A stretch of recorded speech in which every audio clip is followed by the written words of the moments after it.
Olá, meu nome é Sebastião Ernesto, sou médico anestesiologista. Eu vou falar sobre a cardiopatia na gestante, esse vídeo abordando as alterações fisiológicas que ocorrem na gestante. Não todas, obviamente, ficaríamos aqui o dia inteiro falando sobre as alterações fisiológicas da gestante, mas algumas das alterações principais que vão trazer a essa paciente uma demanda maior em relação ao aparelho cardiovascular e nas pacientes com cardiopatia, essa demanda pode não ser suprida pela falta de adaptação adequada devido à diminuição da capacidade cardiovascular dela. É sabido que já nas primeiras semanas começa a haver um aumento progressivo da produção de progesterona e outros hormônios. A progesterona vai causar uma queda na resistência vascular periférica da paciente, e essa resistência vascular periférica, ela se reduz progressivamente até em torno da 16ª semana, e causando com isso uma diminuição do estiramento dos baroreceptores que vão induzir um aumento da frequência cardíaca. Também pela diminuição da resistência vascular periférica, causado pela vasodilatação progressiva induzida pela progesterona, ocorre uma melhor performance miocárdica, que tem uma facilidade maior de ejeção, aumentando o volume sistólico. Com o aumento do volume sistólico e o aumento da frequência cardíaca, ocorre um aumento mais expressivo do débito cardíaco, já que o débito cardíaco é igual a volume sistólico vezes frequência cardíaca. Então, o aumento dos dois membros dessa multiplicação leva a um aumento mais expressivo do seu resultado. Além disso, ocorrem alterações vasculares, e essas alterações vasculares estão relacionadas com essa diminuição da resistência vascular periférica, que correm por conta de diminuição da produção de fibras reticulares, diminuição de elastina e colágeno, o que faz com que haja uma diminuição, um aumento da complacência vascular e, apesar disso ser benéfico, leva a algum aumento de riscos de algumas situações, principalmente em algumas pacientes com predisposições por outras patologias. Ocorre aumento do risco de dissecção pela diminuição da produção de colágeno e elastina na parede vascular. Em relação às alterações hematológicas, ocorre um aumento progressivo da produção do volume de plasma e um aumento um pouco menos expressivo da produção do volume de hemácias. Então, esse aumento dos dois componentes do sangue vai fazer com que haja um aumento da volemia, porém um aumento da volemia às custas de uma anemia fisiológica, já que ocorre aumento mais intenso da produção de volume plasmático. Isso também tem interferência da progesterona, que faz com que haja um aumento da atuação do eixo renina-angiotensina-aldosterona e isso faz com que haja maior retenção de água e sódio. Aumenta, então, o volume plasmático. E aumenta também a ação da eritropoetina a nível renal, fazendo com que também haja um aumento do estímulo da medula óssea, que vai causar o aumento da produção de hemácias. Também ocorre aumento da produção em até 50% de fatores de coagulação e diminuição da capacidade fibrinolítica, fazendo com que haja aumento do risco de fenômenos tromboembólicos. Em relação à parte metabólica, a gestante apresenta uma alteração bimodal da produção de insulina, onde ocorre diminuição dessa produção na primeira metade da gravidez, com um aumento progressivo dela até a chegada do termo. Então, a paciente tende a aumentar a sua glicemia inicialmente, provavelmente, quem idealizou esse sistema de funcionamento na gestante pensou em oferecer, talvez, um aumento da quantidade de glicose para passar pela barreira placentária e oferecer um maior volume de energia, de substratos energéticos para o feto. Mas, enfim, ocorre uma diminuição inicial da produção de insulina e depois, na segunda metade, começa a aumentar essa produção de insulina. Enquanto isso, ocorre um aumento progressivo e linear até metade da gravidez do fluxo sanguíneo renal. A taxa de filtração glomerular é aumentada e, a partir da 20ª semana, esse aumento começa a ser menos expressivo até a chegada do termo. Ocorre também aumento da chance de produção de de surgimento de outras intercorrências ou de outras manifestações, como o risco de falência cardíaca nas pacientes que têm propensão ou predisposição a isso. Isso porque ocorre aumento progressivo da demanda metabólica e da demanda cardiovascular, como foi mostrado anteriormente, e o risco de falência cardíaca ele é progressivamente aumentado até a 23ª, 26ª semana, onde ocorre uma redução progressiva desse risco. A demanda metabólica que vinha aumentando progressivamente é compensada por outros fatores e, quando chega ao termo, essa paciente apresenta, então, a entrada em trabalho de parto e, no puerpério imediato, ocorre outro desafio cardiovascular que corre por conta da autotransfusão. É um momento em que, após o nascimento do concepto e dectação da placenta, a contração uterina efetiva faz com que haja uma autotransfusão. Essa autotransfusão aumenta em até 60% a 80% da volemia da gestante, e isso causa, naquelas pacientes com maior propensão a isso, um desequilíbrio hemodinâmico muitas vezes insuportável.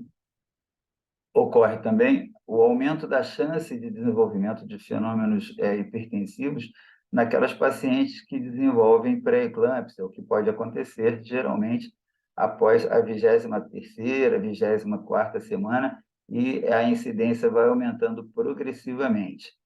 A hipertensão pode ser apresentada já no início da gravidez, sendo considerada no primeiro trimestre uma hipertensão crônica que se manifesta durante a gravidez. Após o primeiro trimestre, essa hipertensão costuma ser progressivamente mais aumentada em incidência naquelas pacientes que têm propensão à evolução com pré-eclâmpsia, e isso se desenvolve, então, a partir desse momento, na maioria das vezes. Em relação à avaliação cardiovascular, o eletrocardiograma vai apresentar um desvio do eixo para a esquerda devido ao fato do útero gravídico progressivamente aumentando, vai rechaçando o diafragma em direção cranial, e isso provoca uma horizontalização do eixo do coração. Isso provoca um desvio do eixo para a esquerda, simulando uma hipertrofia miocárdica ou um bloqueio de ramo em algumas situações. Em geral, isso é acompanhado apenas pelo desvio do eixo, e com o aumento da frequência cardíaca, há também, em geral, encurtamento do espaço PR. Em geral, o parto vaginal ele apresenta menor risco de sangramento, menor risco tromboembólico e menor risco de infecção, mas nas pacientes cardiopatas, que devem ser protegidas contra aumento da intensidade do tônus simpático, é muito conveniente a utilização de uma analgesia adequada, a utilização das técnicas regionais, principalmente a analgesia peridural, com utilização de anestésicos locais de grande duração, porém bastante diluídos. A bupivacaína, a nova bupivacaína e a ropivacaína podem ser utilizadas em diluições bastante aumentadas. A bupivacaína, em geral, utilizada com mais frequência na concentração de 0,0625 a 0,125%, tem o objetivo primordial de produzir uma analgesia adequada, mas sem retirar a capacidade de prensa abdominal. Em geral, é possível utilizar opioide, o fentanil, na concentração de 1 a 2 microgramas por ml, é o agente mais utilizado, e essa analgesia pode ser utilizada também com técnicas ou com estratégias opcionais em relação à utilização de analgesia controlada pelo paciente, ou instalação de infusão de bupivacaína em infusão contínua, ou doses intermitentes no surgimento daqueles pródromos, ou quando a paciente refere algum surgimento de dor. Existe nas pacientes onde se inicia a analgesia de parto uma grande vantagem na utilização da técnica combinada RAC peridural. Na nossa prática, utilizamos a bupivacaína na dose de 2,5 mg associado a fentanil 25 micrograma ou sufentanil 2,5 micrograma em administração intratecal para acelerar o surgimento da analgesia quando a dor já está instalada. Então, isso produz uma analgesia de instalação rápida, sem bloqueio motor, e a utilização da associação do anestésico local, que produz uma analgesia somática predominante, e a utilização do opioide, que produz uma analgesia visceral mais importante, produz uma associação bastante interessante para a instalação rápida do início da analgesia. E depois a instalação do catéter e a continuação dessa estratégia de analgesia até o nascimento do concepto, ou naquelas pacientes onde surge uma indicação de cesariana por qualquer indicação emergencial ou não, a utilização do próprio catéter pode ser um bom caminho para a instalação da analgesia cirúrgica. Desculpa. No parto vaginal, as doses subsequentes devem ser sempre, e mesmo a dose inicial deve ser sempre precedida da utilização de doses testes, a utilização de anestésico local de instalação rápida, com curta latência, como a lidocaína, principalmente associada a vasoconstritor, na dose ou na concentração de 5 microgramas por ml, ou seja, 1 para 200 mil, pode ser útil na detecção ou da perfuração de dura mater não reconhecida previamente, e essa instalação ela ocorre muito mais rapidamente, ou na perfuração de uma parede vascular, que também pode ser detectada pelo aumento da frequência cardíaca ou da pressão arterial sistólica.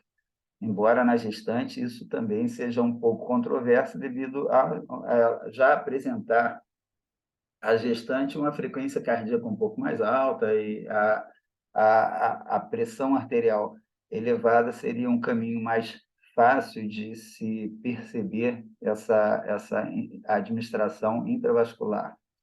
A dose titulada é sempre bem-vinda, tanto em relação às doses iniciais para analgesia, quanto para a dose para anestesia cirúrgica na cesariana.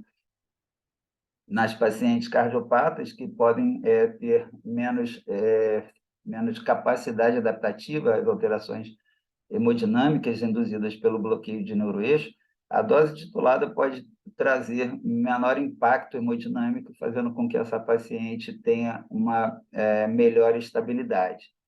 A utilização do teste de perda de resistência também deve ser bem avaliado, principalmente se você pressupõe que essa paciente tem alguma comunicação intracardíaca, como persistência de forame oval ou de ducto arterioso, onde a administração de ar pode eventualmente causar a embolia paradoxal.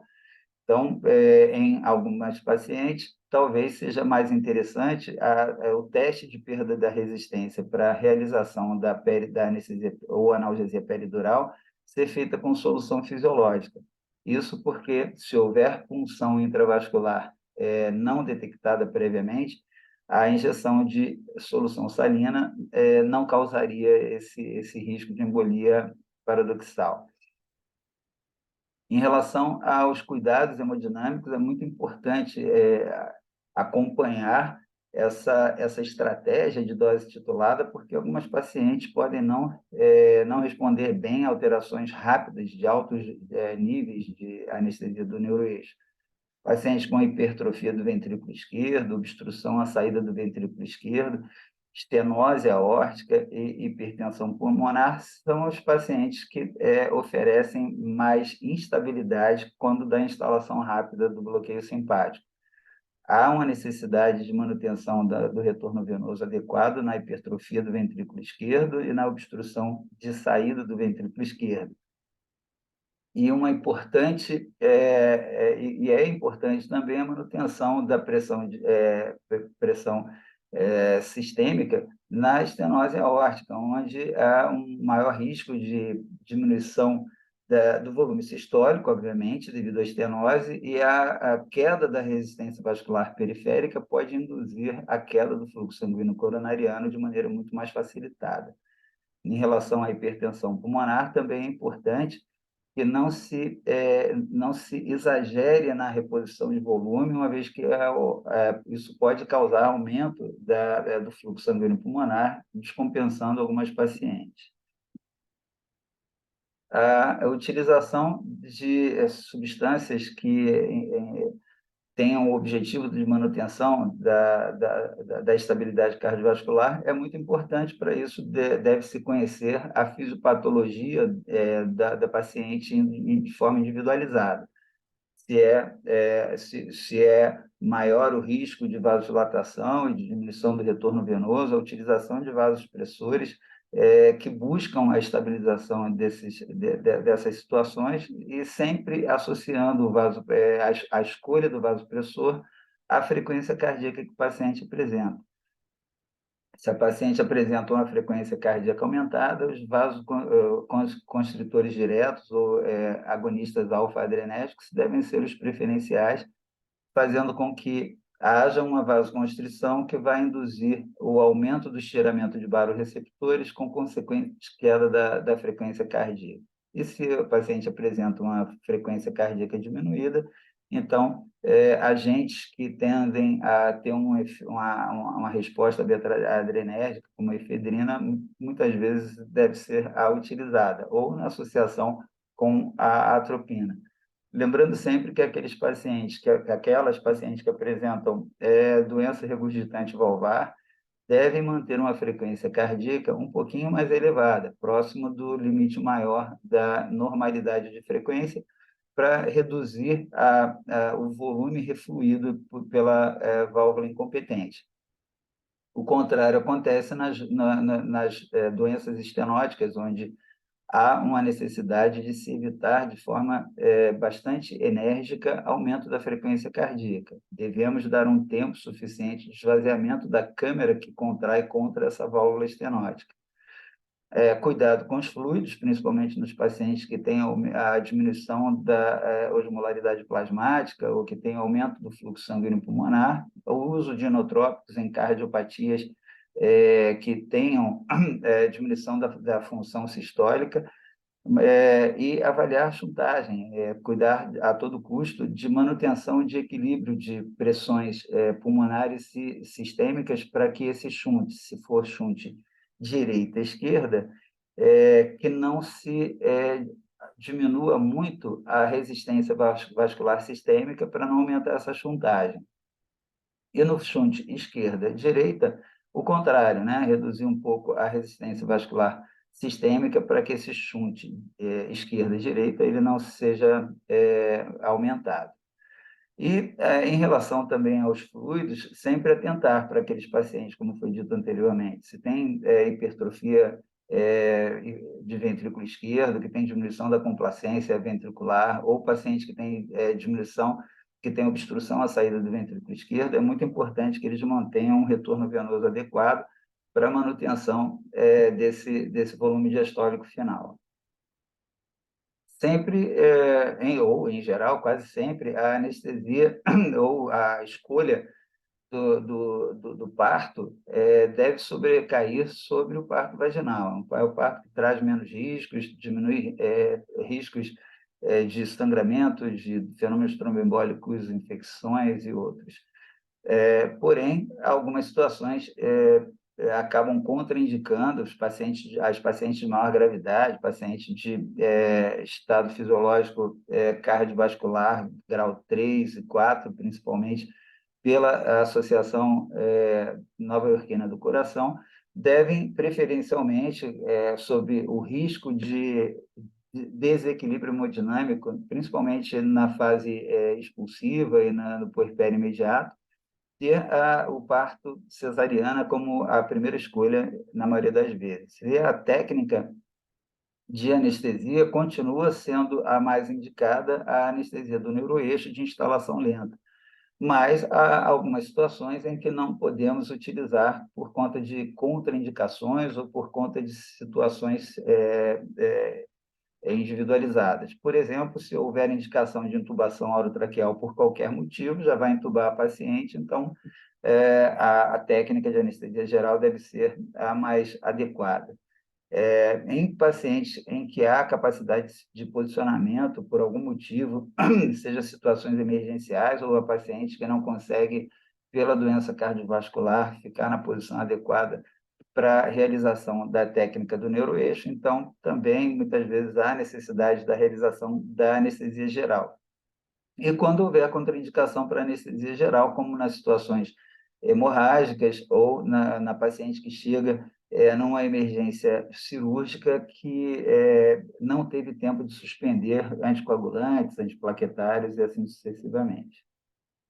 Na utilização de vasopressores, então, opções para as pacientes de maior gravidade, a utilização naquelas que não podem suportar queda de resistência vascular sistêmica, nem de retorno venoso.